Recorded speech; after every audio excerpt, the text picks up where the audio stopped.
May the words of my mouth and the meditations of my heart find favor in your sight, O Lord, my strength and my Redeemer. Amen.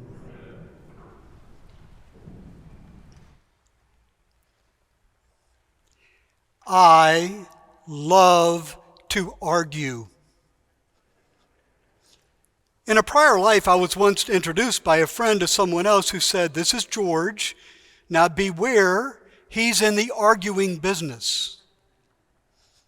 I realized that having a priest who likes to argue, or even a spouse, is not always what people are looking for. But there is, I think, a dignity to it.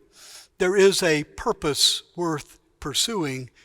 For you see, arguing is really about telling a story in hopes that I can persuade you to agree with it. Arguing is a way that we come together. Arguing is a way that we find the truth. Arguing is the art of persuasion. The problem with arguing, I think, is that we often fail to distinguish between arguing and fighting. Now, fighting is a little bit different, and I'm pretty good at that too at times, but there's a different purpose. Fighting is about winning. Fighting is about vanquishing your foe. Fighting is about domination. Do you see the difference between arguing and fighting? Now, I think Jesus knows something about this distinction and helps us understand it in our gospel passage today, the Sermon on the Plain from Luke. Blessed are the poor, he says, woe to the rich. Those sound like fighting words, don't they, right off the bat?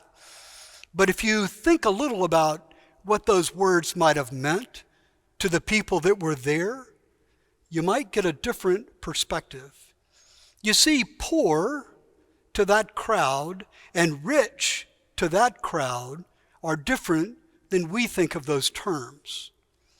They believed in first century Palestine that fundamentally they lived in a closed system, a closed society.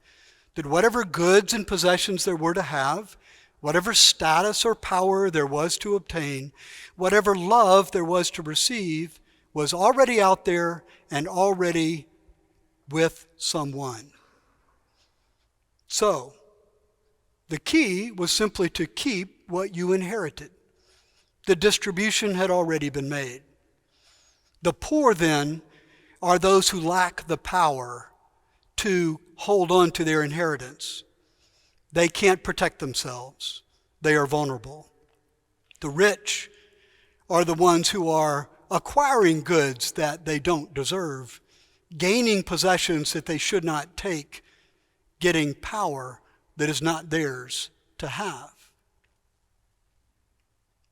A widow without a son is poor, regardless of how much money she might have. A landowner with vast estates is poor if he is maimed or blind or suffering from leprosy. Poor is about not being able to protect yourself. Rich is about being greedy. Now, of that crowd, there were probably a very minority of people who fell into either one of those categories. The majority of people there were neither rich by this biblical definition nor poor. They are not the ends of an economic spectrum. They are two minority groups. So why is Jesus pointing this out? What's his purpose? They're not fighting words, I argue. It's an argument. It's trying to point to the community. It's trying to point to a consciousness of the whole. It's trying to invite people to change their behavior about their own self-perception or about their way they're behaving in the world because of the presence of God, because of the community, because of what it does to other people. The gospel is good news for the poor. They are raised up. Jesus' mama taught him that. Right? It's right there in the Magnificat. It is exactly what Jesus reads from that scroll when he goes to his home synagogue. Isaiah says it. Jesus claims it. His purpose is the whole. It's the we, not the I, we might say. When he's offering woes to the rich, he is not attempting to vanquish them or dominate them or exclude them. He is inviting them to join, to be members of the community, to exercise their power, their presence in relationship with other people. It's for the good of the whole. That's his purpose. It's an argument, not a fight. Now, I want to offer you an example that's maybe more contemporary, perhaps even more personal. John Gottman, a marriage therapist and researcher, did a prolonged study back in the 80s and 90s. He had a retreat center in Seattle, Washington, and for 9 years, he invited couples to come in and spend the weekend. They would put them in various situations. They would invite them to have various conversations, and they would film it all. You could think about reality television, really, because that's kind of what it was like. Except instead of broadcasting it into our living rooms, they analyzed all of the film because they wanted to know, how did people argue? How did they engage in conflict? What made the difference between successful marriages and those who ended in divorce? Their findings, I think, were fascinating.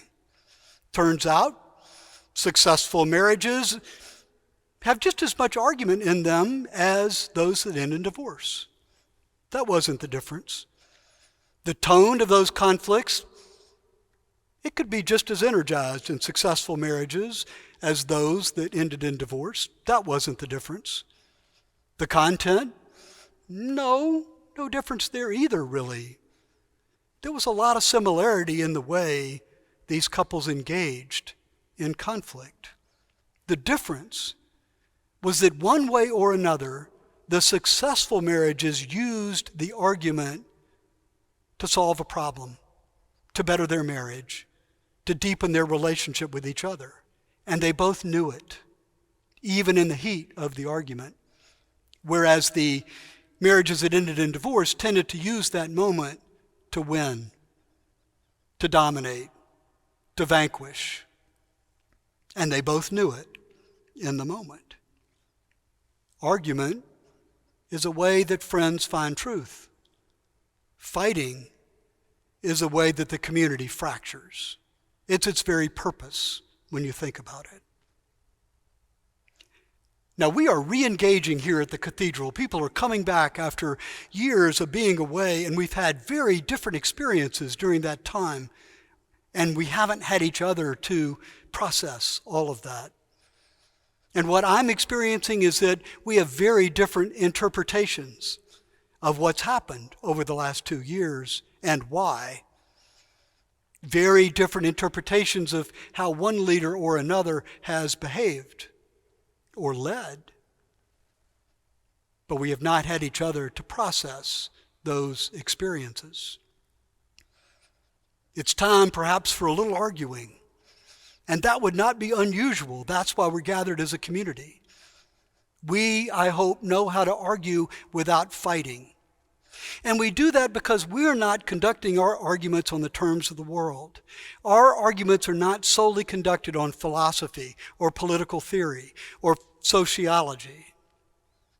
They are also conducted on the baptismal covenant, on the Eucharist, on the community, on the love of Christ and life in God. Our eyes are always on the prize of the growth of community and the growth of love. That's what it means to be a Christian. That's what it means to come here and be part of this community. And I hope it gives us the ability to argue without fighting, knowing that it's really about purpose. It's really about purpose. Our purpose is to talk to friends about finding the truth, and in doing so to grow both in our relationship and in community. I think one way, one practice that you might consider as you tiptoe into this reality is silence. Silence. Silence is what gets lost in a fight. But silence can be found in an argument. Silence, you see, is what stops us from going too fast, from getting tied up in that loop, from letting our self-conscious sense of things propel us into territory we really don't want to enter. Silence is what lets God emerge in us. Silence is what lets our deeper mind guide us. Silence is what reminds us that the person in front of us is also a child of God. And it's easy to do. You just have to stop talking. Just for a moment. And experience the silence. The reminder of God's presence. And you'll find yourself in an argument, but not in a fight. We had a going away party recently for a dear friend of mine. He's been a member of this parish for a long time. Other than our friendship, we do not agree on a single thing.